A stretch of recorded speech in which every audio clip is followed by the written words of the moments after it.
Mas o tema de nossa mensagem de hoje é o imitador.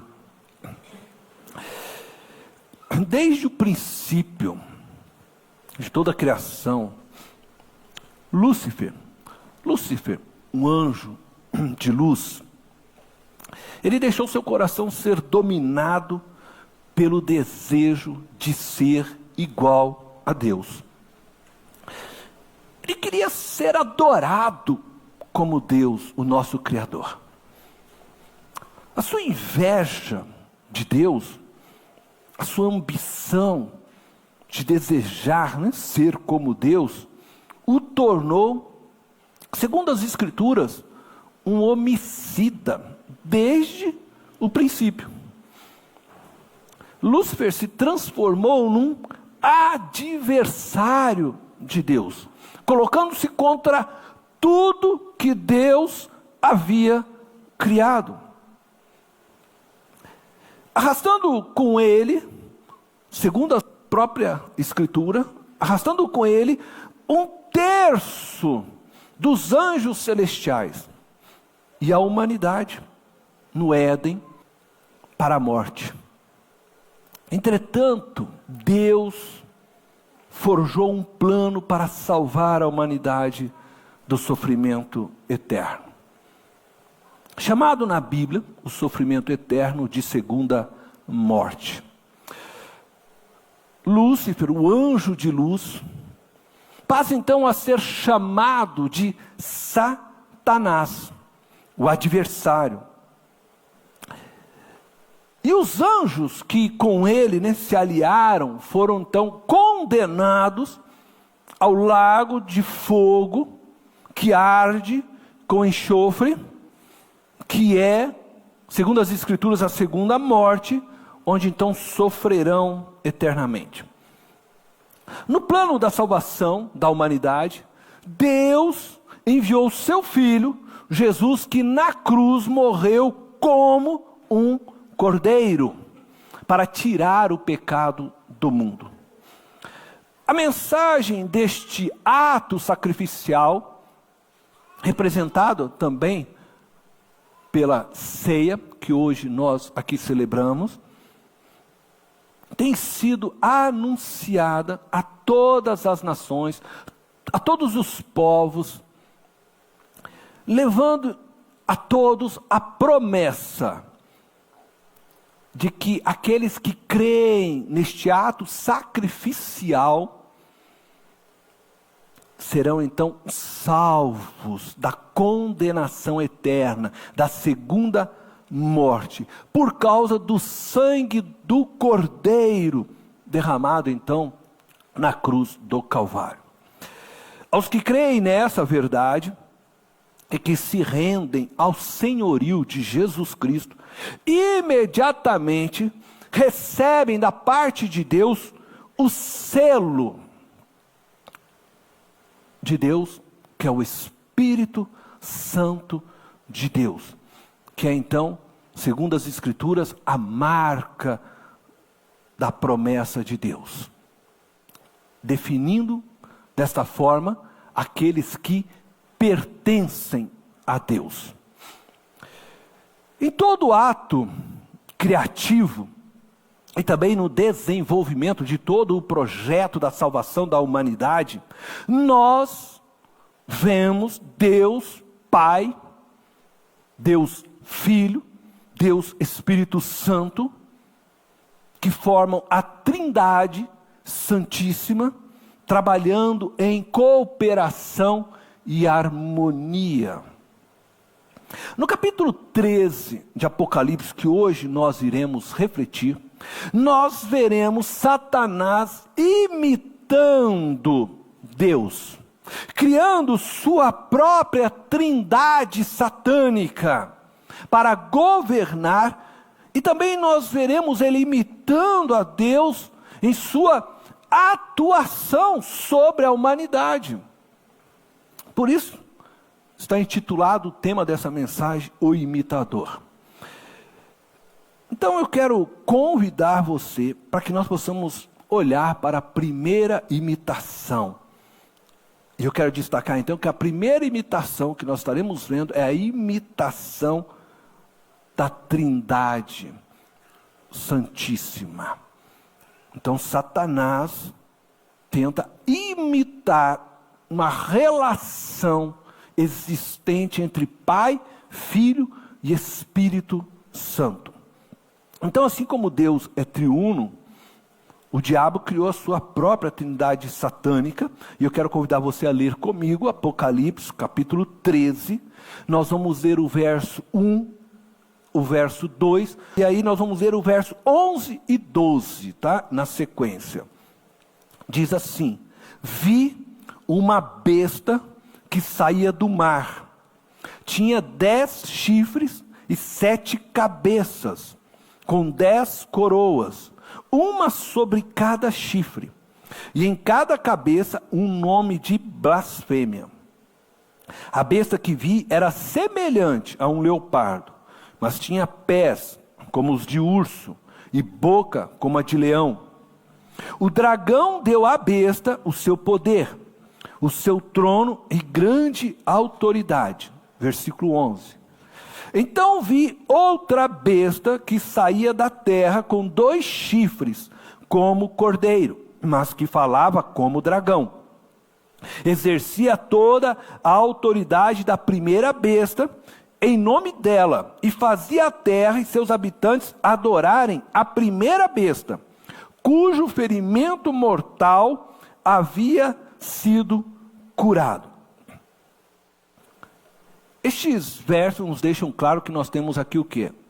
O dragão, que é o próprio diabo, a antiga serpente, e 2 bestas trabalhando para ele. Uma besta saiu do mar, e a outra besta saiu da terra. Dessa forma, então, o diabo criou a sua própria trindade satânica, imitando a figura da Trindade Santíssima. Desde o princípio ele quer ser como Deus. As 2 bestas descritas nesse capítulo agem conjuntamente, quase de uma forma uniforme. E são agentes por meio das quais Satanás leva ao ápice a sua guerra contra nós cristãos. A primeira besta que saiu do mar, veja só, ela é apresentada como um monstro, com 7 cabeças e características combinadas de outros animais. Faz referência às 4 bestas descritas no livro de Daniel, no capítulo 7.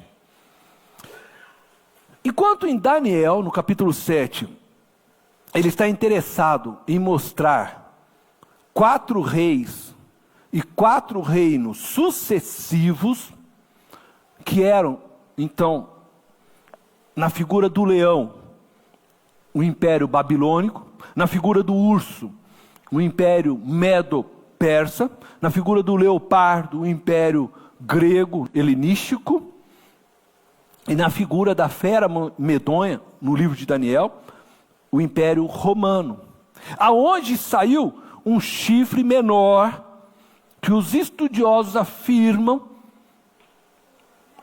não sou eu que estou afirmando, então não tenha isso como um ataque se você hoje que está aqui, e porventura você for católico, mas os estudiosos afirmam que é a Igreja Católica Romana esse chifre menor.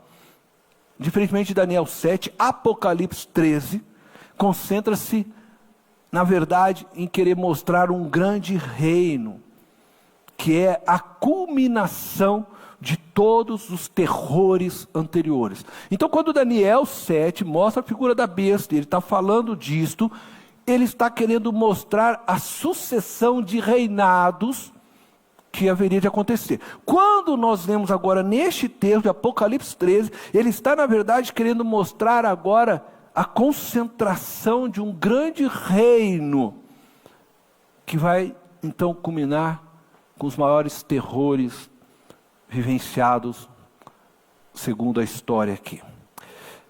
Então vamos tentar olhar um pouquinho e compreender a figura destas bestas.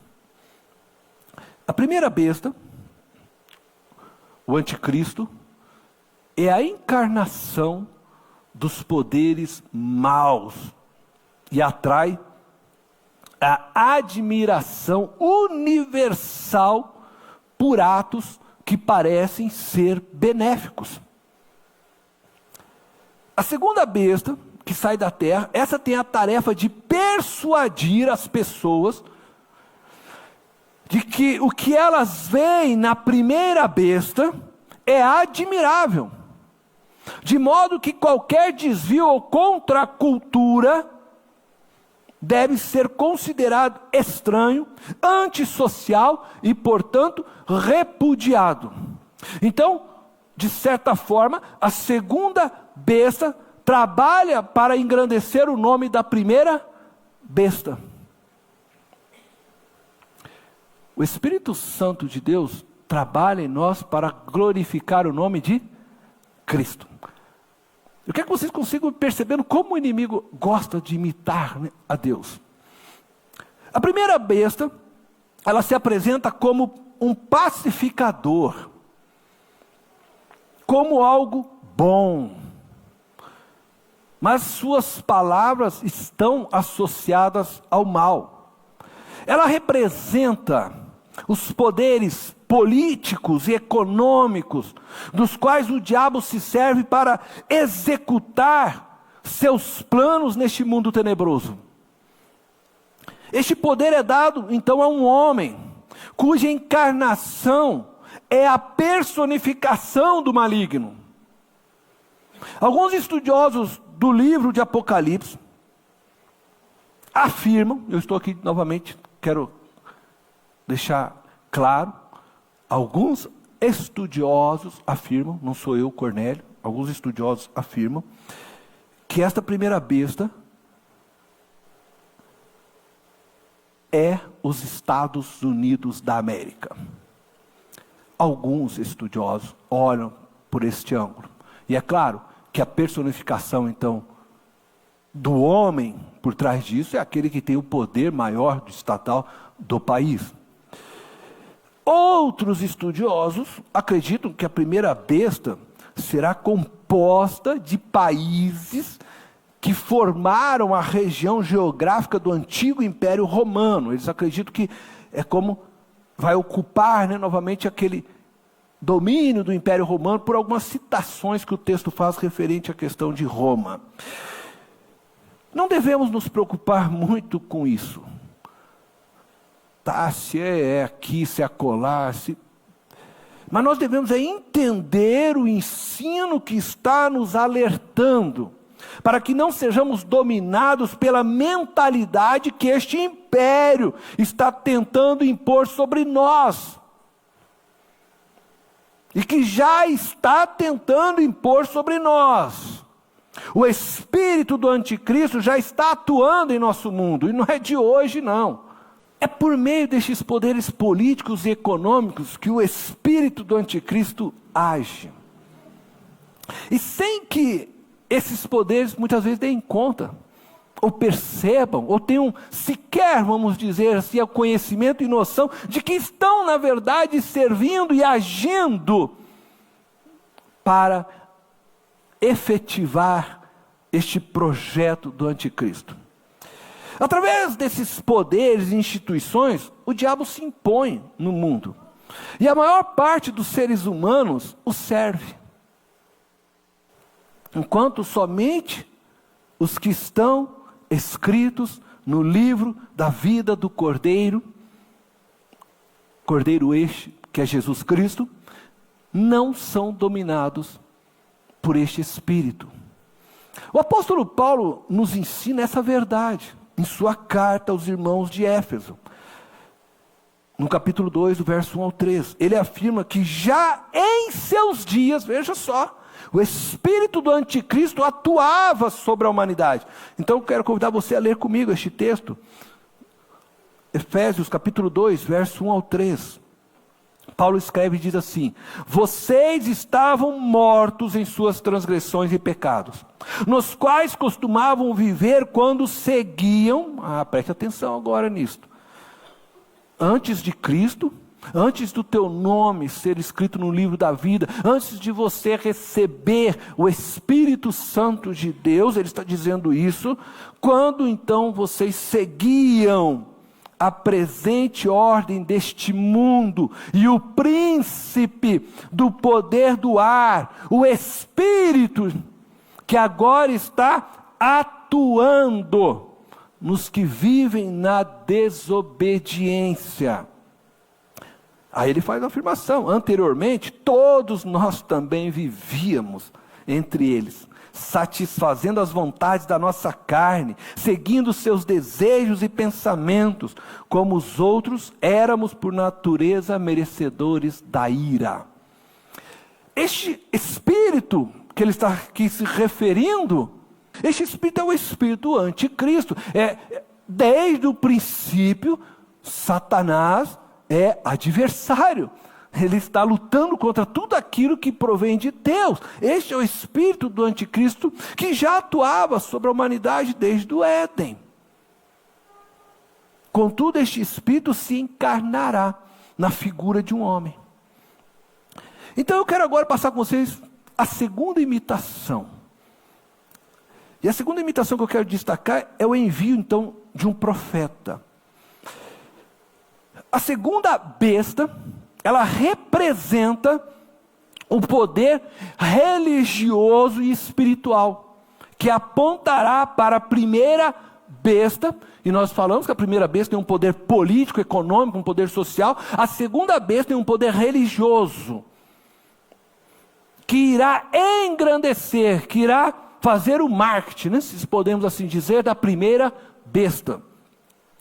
Assim como os profetas no passado apontaram para Jesus como o Salvador do mundo, nós vemos aqui mais uma vez a imitação de Satanás na maneira de agir de Deus. Ele envia então o seu profeta, a segunda besta, que possivelmente se fará presente por meio de uma instituição religiosa para despertar a fé na encarnação daquele que foi criado pelo próprio inimigo para o representá-lo na forma de homem. Leia comigo então agora Apocalipse 13, do verso 1 ao verso 15. Então vi outra besta que saía da terra, com 2 chifres, como cordeiro, mas que falava como dragão. Exercia toda a autoridade da primeira besta em nome dela, e fazia a terra e seus habitantes adorarem a primeira besta, cujo ferimento mortal havia sido curado, e realizava grandes sinais, chegando a fazer descer fogo do céu à terra, à vista dos homens, por causa dos sinais que lhe foi permitido realizar em nome da primeira besta. Ela enganou os habitantes da terra, ordenou-lhes que fizessem uma imagem em honra da besta que fora ferida pela espada, e contudo revivera. Foi-lhe dado poder para dar fôlego à imagem da primeira besta, de modo que ela podia falar e fazer que fossem mortos todos os que se recusassem a adorar a imagem. Essa besta, ela realizará, veja só, segundo o texto, grandes sinais, como os profetas de Deus realizaram no passado. Ela chegará a fazer descer fogo do céu à terra, como Elias o fez. O diabo age nesse sentido de imitação, porque ele quer confundir o povo de Deus, realizando então sinais e obras que são associadas àquilo que Deus fez na história, para que dessa forma possa distorcer todas as verdades de Deus e conduzir o povo para um caminho errado. Ele está plagiando as ações de Deus. E segundo as Escrituras, ele conseguirá Pois diz o texto no verso 14, por causa dos sinais que lhes foi permitido realizar em nome da primeira besta, ela enganou os habitantes da terra. Esse profeta do mal, ou esta instituição religiosa maligna, induzirá e obrigará todas as pessoas, tendo então o quê? O apoio das instituições políticas e econômicas, que são dominadas pela outra besta, pelo anticristo. E tendo então este apoio, ela irá fazer com que todos adorem então a primeira besta, o anticristo, matando, diz o texto, aqueles que se recusarem. Essa segunda besta aqui, deste texto, ela é apontada pelos teólogos como sendo a igreja romana. Dessa forma o Papa, é apontado como sendo essa besta. Muitas coisas colaboram para esta afirmação. Entre elas, por exemplo, a mudança que a Igreja Católica fez no calendário, cumprindo assim então aquela profecia de Daniel, capítulo 7, no verso 25. Alguns teólogos entendem dessa forma. Eu não quero aqui, realmente eu não quero fazer isso, é atacar aqui a Igreja Católica Romana. Embora todos os dedos teológicos apontem para ela. Nós, evangélicos, nós, cristãos, protestantes, de maneira geral, também temos propagado o espírito do anticristo em nossos encontros religiosos. Por isso eu não quero apontar o dedo para nenhuma outra. Já diz alguns que quando você aponta um dedo para lá, 3 estão apontando para você também. Nós devemos orar pela salvação de todas as pessoas. Nós devemos orar para que todos sejam alcançados pelo amor do nosso Deus e a graça de Deus. Nós temos que amar até mesmo os nossos inimigos. Por isso nossa intenção aqui não é atacar, mas é abrir os nossos olhos de entendimento para aquilo que a palavra de Deus diz. Bom, eu quero trazer então a terceira imitação. É interessante essa imitação agora, porque o inimigo tenta imitar também o cordeiro. É interessante notarmos que Satanás, com o fim então de enganar a muitos, ele não só tenta copiar a Trindade Santíssima e a forma de Deus atuar, como ele tenta imitar a maneira do viver, se eu posso assim falar, ou do morrer do próprio Cordeiro. O Pai, ele enviou o seu Filho para nos salvar. Como? Cordeiro. Morreu numa cruz por nós. E ao terceiro dia, ressuscitou. E o diabo ele busca imitar essa morte de Jesus para se parecer com o próprio Cordeiro, o próprio Cristo. E também busca imitar o Pai na entrega de todo o poder ao Filho, Jesus. Satanás, ele entrega ao anticristo, a besta, que saiu do mar, o seu poder. Conforme nós podemos ver agora em Apocalipse, capítulo 13, no verso 3 e verso 4. Diz assim: uma das cabeças da besta parecia ter sofrido um ferimento mortal. Mas o ferimento mortal foi curado. Todo mundo ficou maravilhado e seguiu a besta. Adoraram o dragão que tinha dado, o diabo, Satanás, que deu então autoridade à besta. E também adoraram a besta, dizendo: quem é como a besta? Quem pode guerrear contra ela? Então Satanás tenta imitar a morte de Cristo. O anticristo irá sofrer um ferimento mortal, que fará parecer que ele venceu a morte, levando então todos a ficarem maravilhados, e dessa forma o seguirem.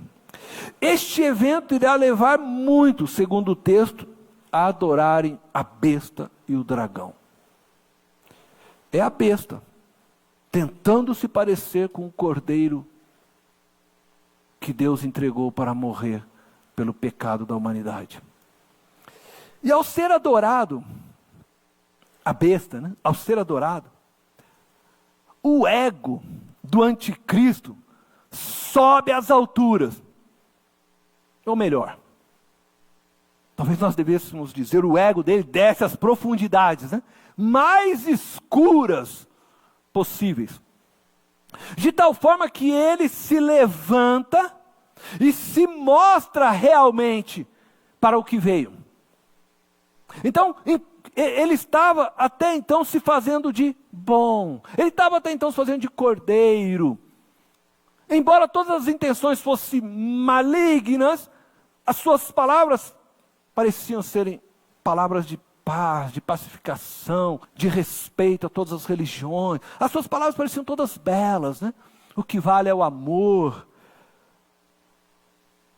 Mas quando então ele é adorado, ele se enche no seu ego, e a partir daí, veja o que acontece agora, Apocalipse 13, do verso 5 ao 10. A besta foi dada uma boca para falar palavras arrogantes e blasfemas. E lhe foi dada autoridade para agir durante 42 meses. Ela abriu a boca para blasfemar contra Deus e amaldiçoar o seu nome e o seu tabernáculo, os que habitam no céu. Foi-lhe dado poder para guerrear contra os santos e vencê-los. Foi-lhe dada autoridade sobre toda tribo, povo, língua e nação. Todos os habitantes da terra adorarão a besta, a saber, todos aqueles que não tiveram seus nomes escritos no livro da vida do Cordeiro, que foi morto desde a criação do mundo. Aquele que tem ouvidos, ouça. Se alguém há de ir para o cativeiro irá. Se alguém há de ser morto à espada haverá de ser morto. Aqui estão a perseverança e a fidelidade dos santos. Novamente nós temos aqui o período de 42 meses, os 3 anos e meio. Este período se refere então à segunda metade aí do período da grande tribulação. Nós já falamos sobre isso, demonstramos. Este é um período também chamado por alguns como o período da apostasia, por ser o período do reinado absoluto aí do anticristo. É neste período que o anticristo, a besta, irá guerrear contra os santos, contra as duas testemunhas, né? A igreja, e as vencerá. Neste período não haverá salvação para os santos. Não haverá salvação para os santos. Se alguém há de ir para o cativeiro irá. Ah, Senhor, abre as cadeias. Se alguém há de ir para o cativeiro irá. Se alguém há de ser morto à espada haverá de ser morto. E é na disposição de morrer por Cristo que será manifesta a perseverança e a fidelidade dos santos. Você entendeu isso? Na morte, o crente provará sua fé. Então eu vou dizer para você, os crentes vencerão o anticristo na morte. A quarta imitação que eu quero destacar é uma marca, né? Muito se fala a respeito da marca da besta.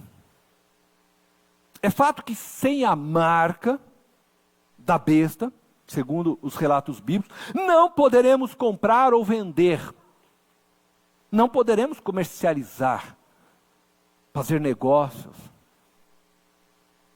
Nossos irmãos lá na igreja primitiva viveram isso.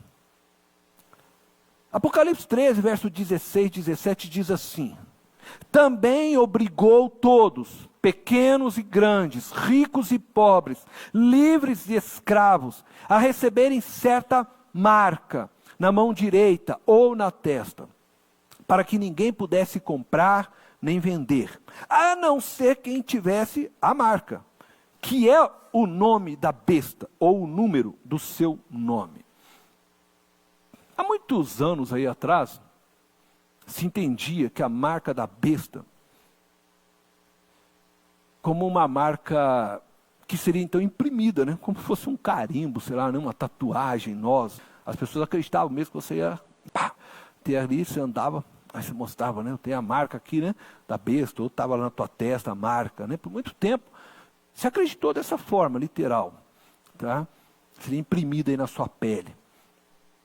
Por volta dos anos aí de 1990, eu me converti em 1992, mas por volta dos anos aí de 1990 a 2000, todos acreditavam que a marca era o código de barra.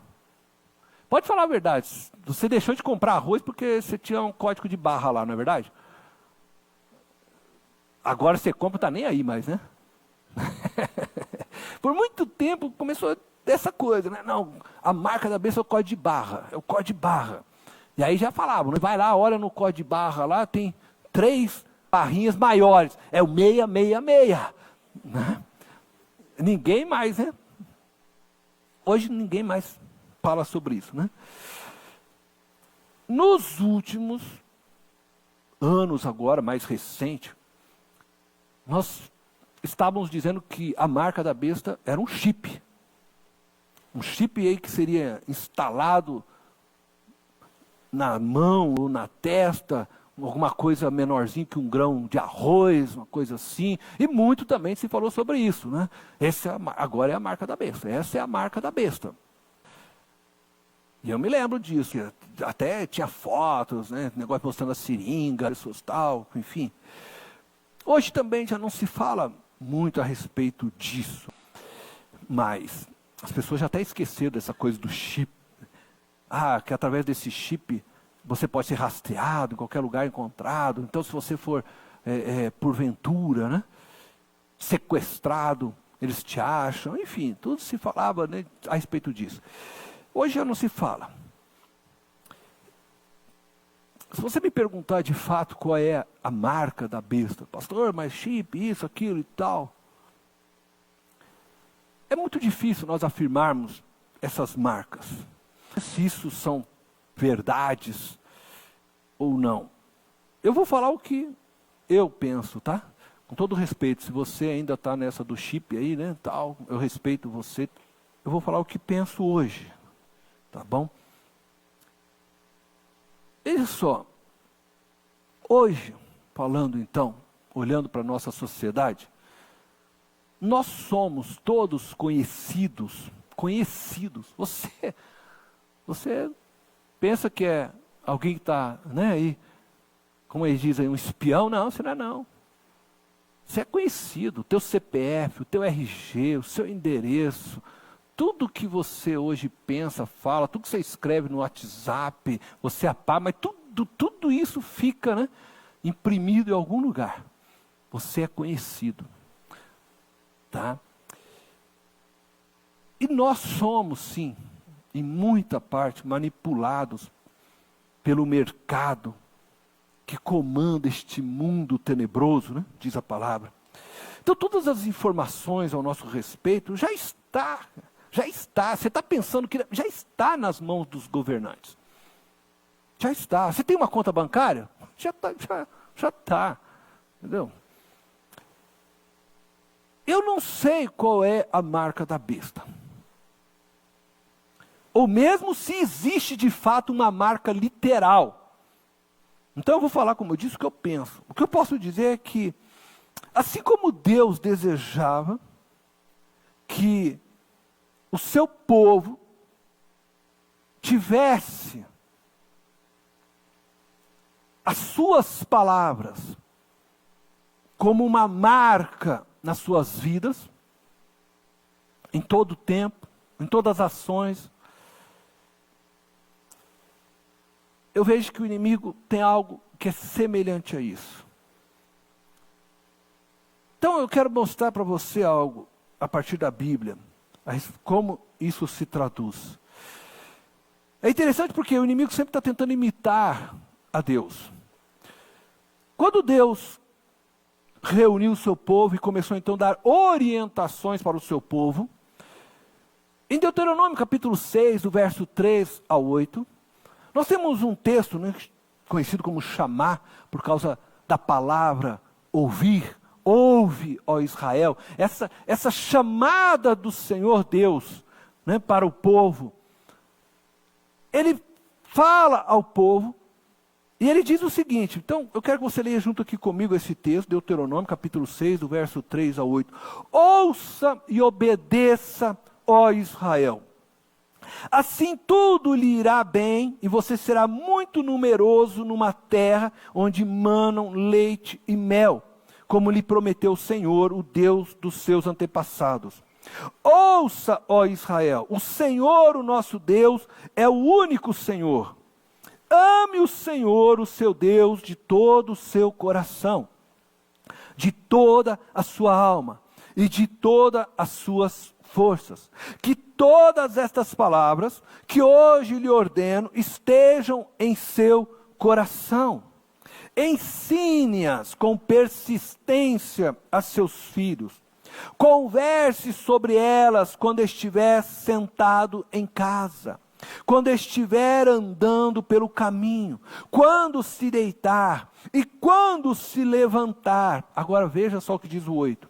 Amarre-as como um sinal nos braços, algumas versões nas mãos, e prenda-as na testa.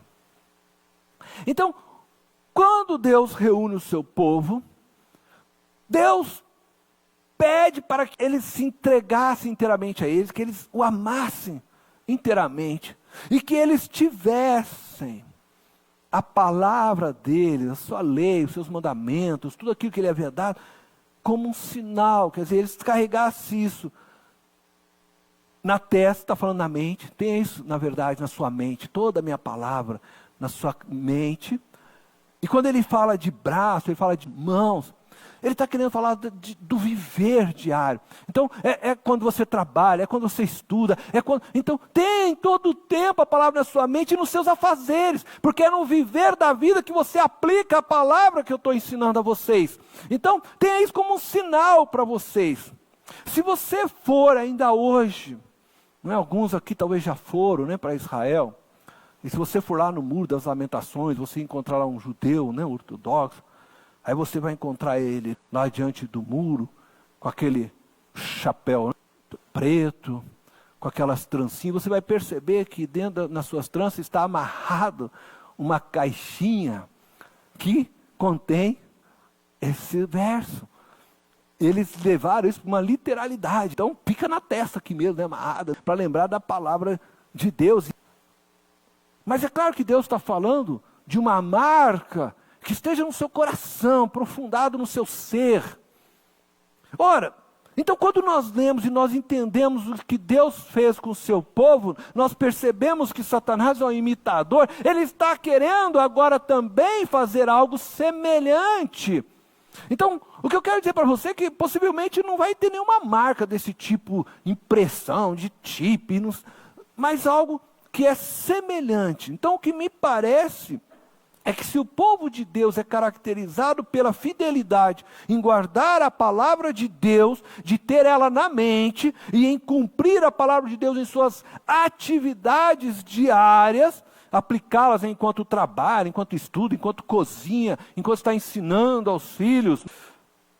Satanás quer caracterizar o seu povo por meio também, então, de uma marca. E eu vou ousar dizer aqui que é uma marca mercadológica. Não uma marca literalmente. Ele trabalha para que as pessoas tenham as mentes dominadas pelos prazeres que o mundo pode oferecer, levando-os então a trabalharem honestamente ou até mesmo desonestamente com o fim de alcançar os prazeres deste mundo. Enquanto Deus quer implantar a palavra dele, Satanás quer implantar o seu modo de vida na mente das pessoas. Então, na medida em que nós trabalhamos em busca de alcançarmos os prazeres deste mundo, em busca de saciarmos não as nossas necessidades básicas, mas os nossos desejos pessoais, despertados por toda essa mídia que nos cerca,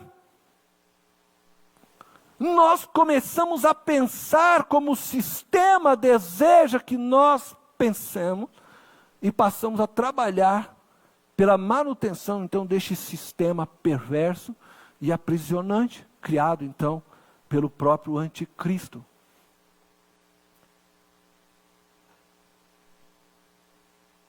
Eu espero não ter decepcionado você. Se você estava esperando hoje que você ia descobrir qual é o chip, se é da Motorola. Mas eu quero falar também sobre o número da besta. O capítulo 13 termina apresentando a nós o número da besta. Apocalipse 13, 18 diz: aqui há sabedoria. Aquele que tem entendimento, calcule o número da besta, pois é número de homem. Seu número é 666. Como nós não estamos aqui num estudo bíblico, nós não vamos aprofundar determinadas coisas, mas preste atenção. Segundo a hermenêutica da gematria, o número 666 apontava para o imperador romano Nero, já naqueles dias. O nome Caesar Neron, escrito em letras hebraicas, equivalia exatamente a 666, 3 vezes, então 666. E eu não tenho dúvida que o Império Romano e o seu imperador representavam naqueles dias para a igreja o anticristo. Mas também este número ultrapassa aquele momento da história. Desde o começo do século XVII, a interpretação usual tem sido que o 666 representa o Papa. E eu sei que você já ouviu estudos sobre isso e já afirmaram isso para você. Pois este número corresponde ao valor numérico das letras de um título dado ao Papa.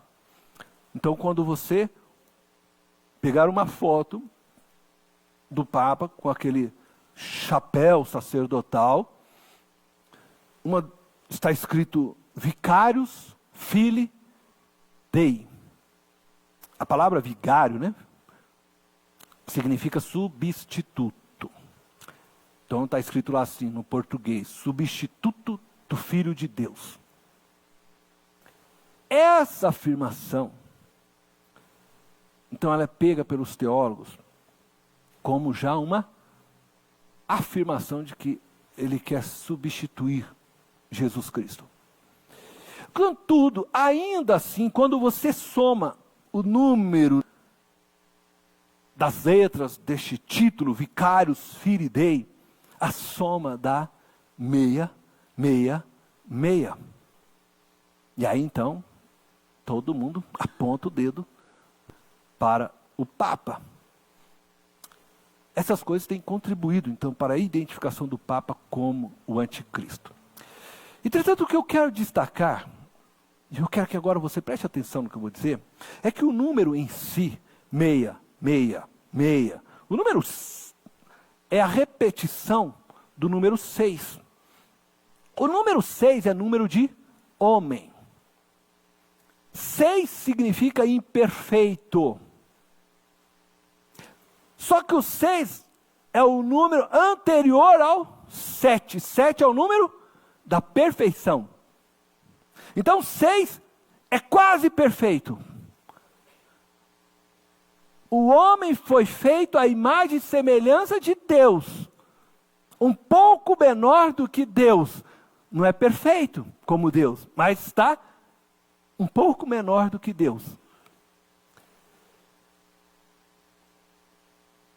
O homem, neste sentido aqui, esse número quer dizer que o anticristo, ele é quase perfeito. Ele vai passar para nós, como nós já falamos, a imagem de um homem que você vai admirar.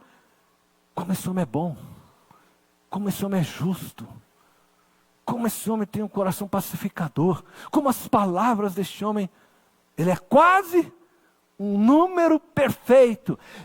É uma forma também de se afirmar que o quase perfeito é plenamente maligno. Pegou?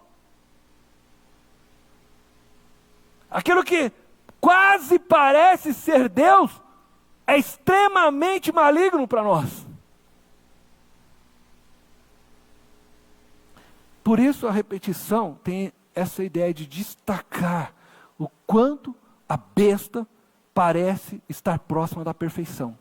Só que esse detalhe de não estar na perfeição, por mínimo que esse detalhe seja, é que transforma no maior de nossos inimigos. Tem aparência de verdade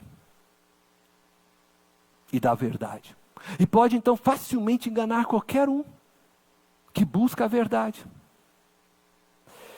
O paradoxo da besta é que você não vai encontrar a besta como um assassino, como alguém que está fazendo mal. Esse é o paradoxo da besta.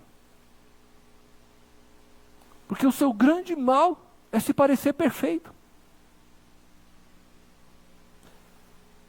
E se você tentar encontrar na besta, características malignas, você não vai encontrar. Até aquele momento que nós falamos, quando vai se revelar de fato, quando seu ego se inchar e se revelar. Eu quero concluir a nossa reflexão de hoje despertando você para a realidade de que nós vivemos em um mundo onde o espírito do anticristo já está operando há muitos anos. Por isso que nós vemos na história muitos personagens que se identificaram como anticristo. Alguns se tornando a própria personificação do mal, como Hitler, outros vestidos de luz. Homens que até hoje muitos olham e se espelham neles. Mas que lá no fundo eles desviam as pessoas da realidade de Jesus Cristo. Você precisa ficar atento todos os dias ao que ouve,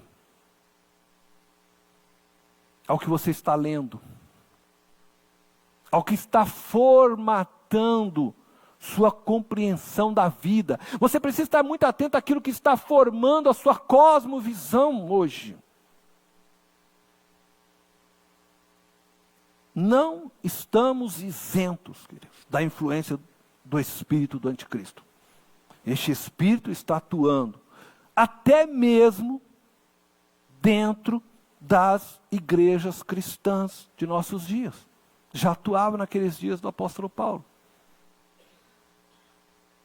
Muitos discursos que estão baseados no amor, no respeito ao próximo, na igualdade, na solidariedade, quando não fundamentados na verdade que é Cristo Jesus, eles estão carregados do espírito do anticristo.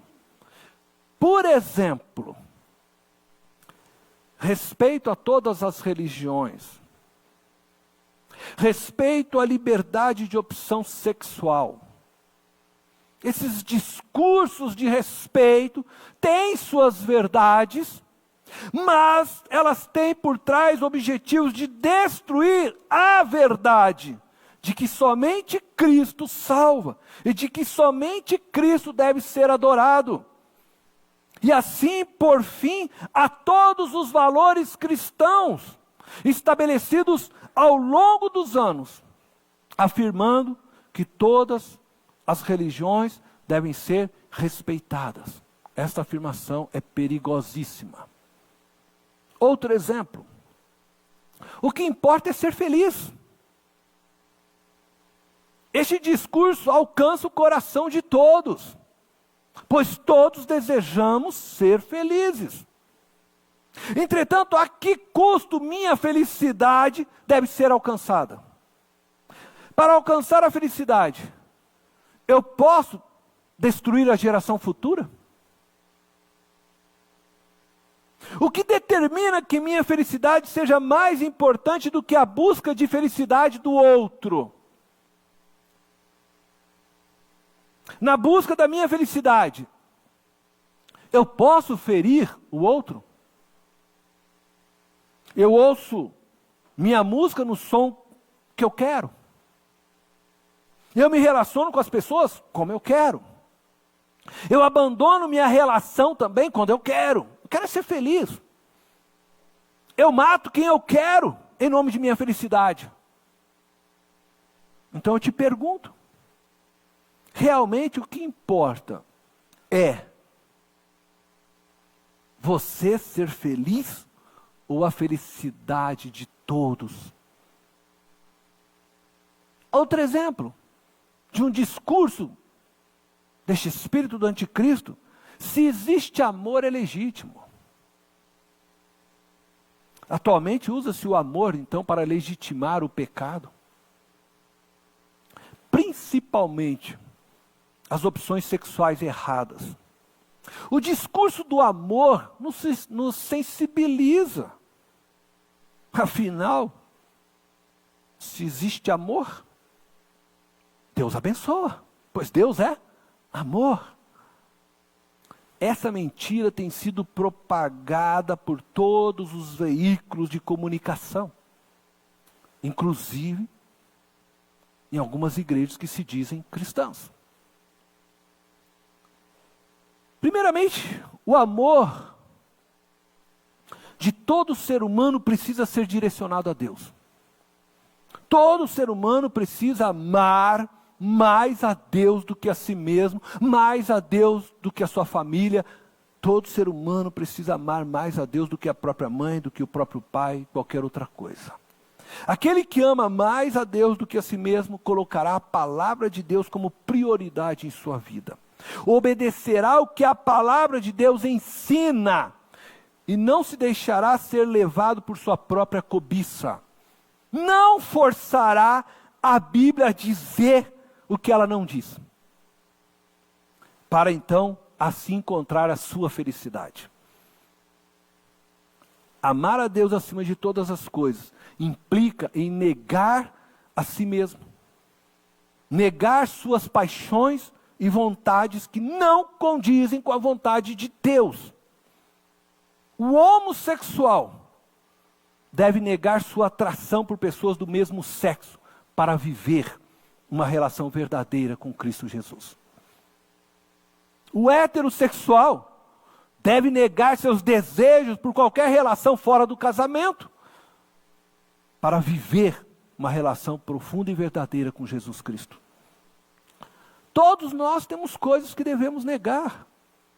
Aquele que era ladrão, a Bíblia diz, deixe de roubar. Aquele que mentia, deixe de mentir. Aquele que é fofoqueiro, para de fofocar. Todos nós temos coisas que devemos negar. Todos nós lutamos contra o pecado. Somos todos pecadores, buscando viver a vontade de Deus. Então não se deixe ser enganado pelos discursos do anticristo. Não se deixe ser formatado pelo discurso deste mundo presente, da cultura de nossos dias. Ame a Deus mais do que qualquer outra coisa. Se apegue à palavra de Deus. Interprete a Bíblia a partir dela, não de suas interpretações pessoais, porque você vai ouvir o seu desejo. Eu quero convidar você a fechar os olhos.